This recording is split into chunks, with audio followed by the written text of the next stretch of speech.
There are supporters of the horror genre that believe monsters are absolutely necessary, and there are people that like horror but don't understand what Stephen King means when he says, I think that we're all mentally ill. I'm neither, and today we're going over why we don't need monsters. Yes, Stephen King believes that we need monsters, but this is a rebuttal to his argument. Now, Stephen King claims that monsters, they help us handle fear. Now, I actually don't think that's true. I believe that we don't need monsters, not in fiction, and certainly not in real life, to build emotional strength or resilience, like he says. And we're going to take a closer look here because I believe that monsters are unnecessary. While Stephen King claims that horror movies act like a roller coaster, a fun, safe thrill where we dare the nightmare, he suggests that monsters help us exercise our darker emotions so they don't break loose in real life. But I argue that we don't need monsters at all. We have healthier, more meaningful ways to face fear and develop resilience, and in many cases, monsters can actually cause more harm than they do help. So going on to the next slide, real life monsters do real harm. We have serial killers like Ted Bundy, war criminals like Pol Pot, and terrorists like the 9/11 attackers. Because we have to remember that we already have plenty of real life monsters. Ted Bundy was a real serial killer who preyed on young women. Pol Pot led a genocide that wiped out nearly a quarter of Cambodia's population.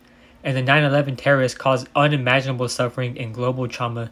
These real life figures show us evil in its rawest form. We don't need fictional monsters when we're already surrounded by examples of human cruelty.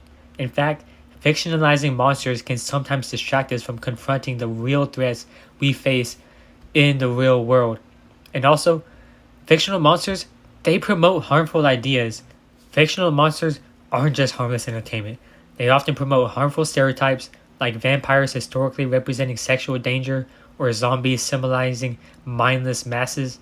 Slasher characters like Freddy or Jason make violence seem fun or cool, and repeated exposure to brutal scenes can desensitize us, making real-world suffering feel distant or less urgent. Rather than giving us healthy emotional outlets, fictional monsters can warp our empathy and normalize aggression.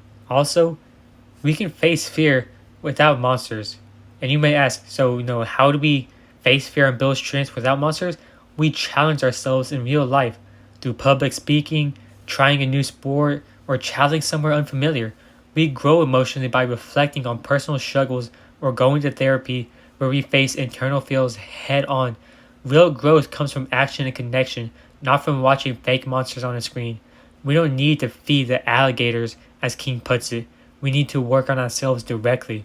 And right here, I have an infographic showing the psychological toll of horror films. This bar chart shows how negative feelings increase after watching a horror movie, regardless of whether a person enjoys, which is fear approaching, or avoids fear, which is fear avoidant. Both groups report significantly higher negative effect scores after viewing. Fear avoidant rises from 1.25 to 2.49 after viewing, and fear approaching rises from 1.45 to 2.34. In other words, even people who like horror movies experience a jump in negative emotions after watching them. So rather than relieving negative emotions, horror increases them.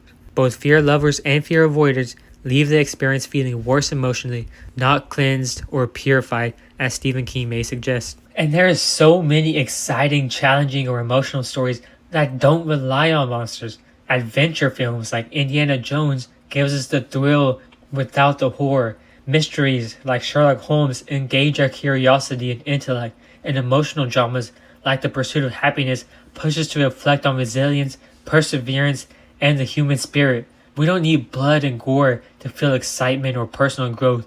These stories show us that. So to wrap up, monsters are not essential to human experience. We can face our fears, build resilience, and enjoy excitement through real-life challenges or meaningful, non-violent stories. Relying on horror or monsters can sometimes lead to desensitization or even harm rather than healing. We should focus on healthier, more constructive ways to grow emotionally. My final takeaway is this: we don't need monsters. We need meaning, we need connection with others, and we need the courage to face real-world challenges. That's where true emotional growth and resilience come from, not from watching creatures tear each other apart in the dark. I hope you learned something from this video. Check the links in the description. See you next time.